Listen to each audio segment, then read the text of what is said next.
Hello అండి, అందరికీ నమస్తే. నేను మీ Gaurakrishna. Welcome back to our channel wall posters. అయితే మరికొద్ది రోజుల్లో బిగ్ బాస్ సీజన్ 9 అయితే మన ముందుకు రాబోతుంది. సో హోస్ట్గా తిరిగి నాగార్జున గారు అయితే చేయబోతున్నారు. సో సెప్టెంబర్ మొదటి వారంలో సీజన్ స్టార్ట్ అవుతుంది అని చెప్పి చెప్పడం జరుగుతుంది. అలాగే ఈసారి సీజన్లో చాలామంది సెలబ్రిటీస్ అయితే దీనికి రావడం జరుగుతుంది. అలాగే ఈసారి ఏ విధంగా అయితే సీజన్ 2లో మనకు కొంతమంది కామన్ పీపుల్స్ని తీసుకోవడం జరిగిందో అదే కేటగిరీలో ఈసారి కూడా కొంతమంది కామన్ పీపుల్స్ని అయితే తీసుకోబోతున్నారు లోపలికి. అయితే బిగ్ బాస్ సీజన్ 1లో ఎవరైతే శివ బాలాజీ ఉన్నాడో శివ బాలాజీ బిగ్ బాస్ టీంకి చుక్కలు చూపించి టైటిల్ని అయితే తీసుకెళ్ళిపోవడం జరిగింది.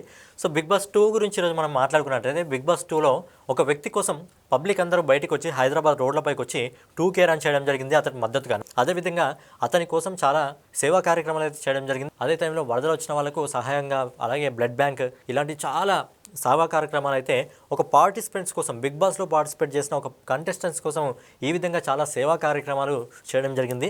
సో అతను ఎవరో కాదు, కౌశల్ అనమాట. సో కౌశల్ ఆర్మీ అనేది అప్పట్లో చాలా హల్చల్ చేయడం జరిగింది. అతని కోసం చాలా సేవా కార్యక్రమాలు చేయడం జరిగింది. వరద బాధితులకు కానీ, లేకపోతే బ్లడ్ బ్యాంక్ కానివ్వండి, లేకపోతే ఓల్డేజ్ హోమ్లో ఉండే వాళ్ళకు, ఇలా చాలా కార్యక్రమాలు ఒక వ్యక్తిని దృష్టిలో పెట్టుకొని ఒక వ్యక్తికి సపోర్ట్ చేయడానికి. నాకు తెలిసి అప్పటి వరకు నిజంగా బిగ్ బాస్ చరిత్రలో ఏ చరిత్రలో కూడా లేదు. ఇప్పుడు వచ్చిన 9 సీజన్లో కూడా ఒక సీజన్ మినహాయింపు మిగతా ఏ సీజన్లో కూడా ఒక వ్యక్తి కోసం ఇలాంటి ప్రయత్నాలు అయితే చేయలేదు, ఇలాంటి 2K రన్ అయితే చేయలేదు, ఈ విధంగా సపోర్ట్ అనేది ఇవ్వలేదు. సో అతనే కౌశల్ అనమాట.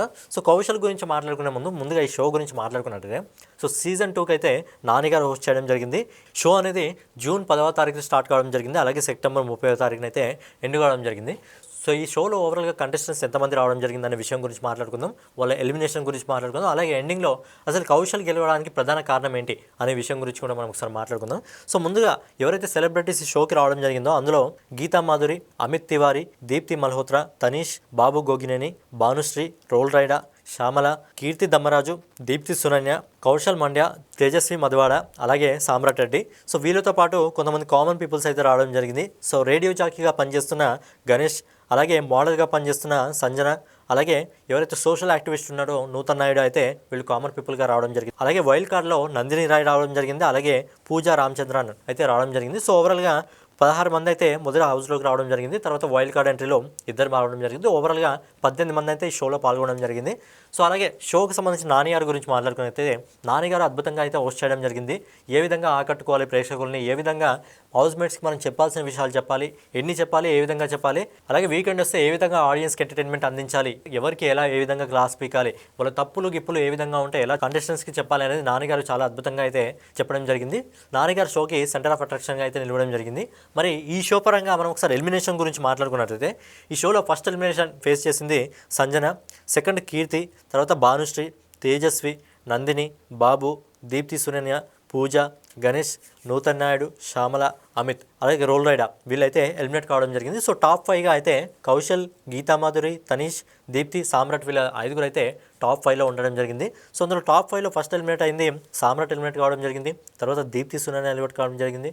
తర్వాత తనీష్ ఎలిమినేట్ కావడం జరిగింది. సో టాప్ 2లో కౌశల్ ఇంకా గీతామాధురి ఉండడం జరిగింది. సో అందులో కౌశల్ అయితే పబ్లిక్ ఓటింగ్ తెచ్చుకొని కౌశల్ అయితే బిగ్ బాస్ 2 విన్నర్గా నిలవడం జరిగింది. సో కౌశల్కి బేసిక్గా గీతామాధురి వల్ల ప్లస్ పాయింట్ కావడం జరిగింది. ఏంటంటే బేసిక్గా కౌశల్ అసలు ఈ షోలో గెలవడానికి రీజన్ ఏంటంటే ఎన్నడూ లేని విధంగా బిగ్ బాస్ షోలో కౌశల్ 11 సార్లు నామినేట్ కావడం జరిగింది. అంటే బిగ్ బాస్ ఒక గేమ్ని డిజైన్ చేయడం జరిగింది. ఆ గేమ్ డిజైన్ చేసినప్పుడు అందులో ఒక బాల్ అనేది రావడం జరిగింది. ఎవరికి గీతామాధురికి వచ్చే విధంగా బిగ్ బాస్ అయితే డిజైన్ చేయడం జరిగింది. సో గీతామాధురి ఏం చేసిందంటే ఎవరైతే కౌశల్ ఉన్నారో కౌశల్ని షో ఎన్ని రోజులు అయితే నడుస్తుందో, అంటే నామినేషన్ ఎన్నిసార్లు అయితే ఉంటుందో అన్నిసార్లు డైరెక్ట్ నామినేట్ అయితే చేయడం జరిగింది. అంటే మిగతా ఎవరైతే పార్టిసిపెంట్స్ ఉంటారో వాళ్ళు కౌశల్ని నామినేట్ చేయడానికి వీలేదు. ఆయన డైరెక్ట్ ఆ డేంజర్ జోన్లో అయితే ఉండడం జరుగుతుంది. నామినేషన్స్కి డైరెక్ట్గా రావడం జరుగుతుంది. సో అక్కడ కౌశల్కి పబ్లిక్ నుంచి ప్లస్ పాయింట్ అయితే రావడం జరిగింది. అంటే ఒక వ్యక్తిని టార్గెట్ చేస్తున్నారని చెప్పి పబ్లిక్ ఫిక్స్ కావడం జరిగింది. సో బేసిక్గా బిగ్ బాస్లో ఏ విధంగా ఉంటుందో ఇంతకుముందు వీడియోలో కూడా చెప్పడం జరిగింది. సో అదేవిధంగా కౌశల్ని ఇక్కడ టార్గెట్ చేయడం జరిగింది. అలాగే కౌశల్ని అందరూ కలిసి కట్టేసి తన కళ్ళల్లో పసుపు వేయడం, పేస్ట్ చేయడం, అలాగే నిమ్మకాయ పిండడం ఇలాంటివన్నీ చూసిన తర్వాత కౌశల్ ఎమోషనల్గా అయితే నాన్నగారు వచ్చినప్పుడు చాలా ఫీల్ కావడం జరిగింది. నా పిల్లలు చూస్తే ఏమనుకుంటారు, వాళ్ళ మమ్మీకి అడిగితే నా డాడీకి ఏమైంది అని చెప్పి అడిగితే ఏమవుతుంది అని చెప్పి చెప్పడం జరిగింది. ఆ సీన్ అనేది అది చాలా మందిని కదిలించడం జరిగింది. సో అక్కడి నుంచి కౌశల్ గ్రాఫ్ అనేది పూర్తిగా చేంజ్ అయిపోవడం జరిగింది. సో కౌశల్తో ఎవరైతే ఆర్గ్యుమెంట్ చేస్తారో లైన్గా ఒక్కొక్క పార్టిసిపెంట్స్ అనేది ఒక్కొక్క కంటెస్టెంట్ అనేది బయటికి వెళ్ళిపోవడం జరిగింది. సో అప్పుడు క్రియేట్ అయింది కౌశల్ ఆర్మీ అనమాట. సో కౌశల్ ఆర్మీ ఎలా పనిచేసిందంటే చాలా సేవా కార్యక్రమాలు పనిచేయడం జరిగింది. అతని కోసము 2 కిలోమీటర్ల రన్ అని చెప్పి హైదరాబాద్లో ఇంకా విజయవాడలో చాలా ప్లేసెస్లో కౌశల్కి మద్దతుగా ఒక బిగ్ బాస్ కంటెస్టెంట్స్కి, రియాలిటీ షోకి సంబంధించిన కంటెస్టెంట్స్కి మద్దతు ఇవ్వడం జరిగింది. అలాగే కౌశల్తో ఎవరైతే ఆర్గ్యుమెంట్ చేస్తారో వాళ్ళు అందరూ కూడా బయటికి వెళ్ళిపోయే విధంగా ఫ్యాన్స్ అయితే కలిసికట్టుగా పనిచేయడం జరిగింది. సో అప్పటి వరకు బిగ్ బాస్ సృష్టిలో ఎవరు కూడా 11 సార్లు నామినేషన్స్కి వెళ్ళలేదు. సో అలా 11 సార్లు నామినేషన్స్కి వెళ్ళి తిరిగి రావడం జరిగింది. అలాగే కౌశల్ గారు ఎవరైతే మన పిల్లలు రావడం జరిగిందో ఆ పిల్లలు వచ్చినప్పుడు కౌశల్కి అది చాలా ప్లస్ పాయింట్ అయితే కావడం జరిగింది. సో బేసిక్గా బిగ్ బాస్ కూడా అర్థం కావడం జరిగింది కౌశల్ ఆర్మీని ఆపడం అంటే చాలా కష్టం అని చెప్పి. సో ఆ విధంగా కౌశల్ ఆర్మీ పూర్తిగా బిగ్ బాస్ని డామినేట్ చేసి బిగ్ బాస్ టైటిల్ని అయితే కౌశల్ గారు గెలుచుకోవడం జరిగింది. సో ఆ విధంగా కౌశల్ గారు బిగ్ బాస్ షోని గెలవడం జరిగింది. వన్ సైడ్ టార్గెట్ చేయడం వల్ల ఎప్పుడైనా ఒక కంటెస్టెంట్స్కి అనేది పాజిటివిటీ ప్రేక్షకుల్లో ఎక్కువగా రావడం జరుగుతుంది. సో అదేవిధంగా కౌశల్ని అక్కడ టార్గెట్ చేయడం వల్ల కౌశల్కి అనేది మంచి ఫ్యాన్ బేస్ ఏర్పడి కౌశల్ని బిగ్ బాస్ 2 విన్నర్గా అయితే నిలపడం జరిగింది. సో అదేనమాట బిగ్ బాస్లో బేసిక్గా గెలవాలంటే ఏంటంటే ఇప్పటివరకు మీరు 8 సీజన్లు కూడా చూస్తే ఎవరైతే యాంగ్రీగా ఉంటారో, ఎవరైతే అగ్రెషన్గా ఉంటారో, ఎవరైతే ముక్కిసూటిగా చెప్తారో, ఎవరైతే ఎక్కువగా టార్గెట్ చేయబడతారో ఇప్పటి వరకు అలాంటి వాళ్ళు మాత్రమే గెలవడం జరిగింది. సో బిగ్ బాస్లో కౌశల్ ఒకడే 11 సార్లు కాకుండా ఇంకా మిగతా సీజన్లో 2 కంటెస్టెంట్స్ అయితే 11 సార్లు అయితే నామినేట్ కావడం జరిగింది. సో వాళ్ళు ఎవరు అని తెలిస్తే మీరు వాళ్ళ పేరు అయితే కింద కామెంట్ చేయండి. అలాగే రేపటి వీడియోలో మళ్ళీ కలుసుకుందాం. సో ఛానల్ ఎవరైనా కొత్తగా చూస్తున్నట్టయితే ఛానల్ సబ్స్క్రైబ్ చేసుకొని బెల్ ఐకాన్ అయితే ఆన్లో పెట్టుకోండి.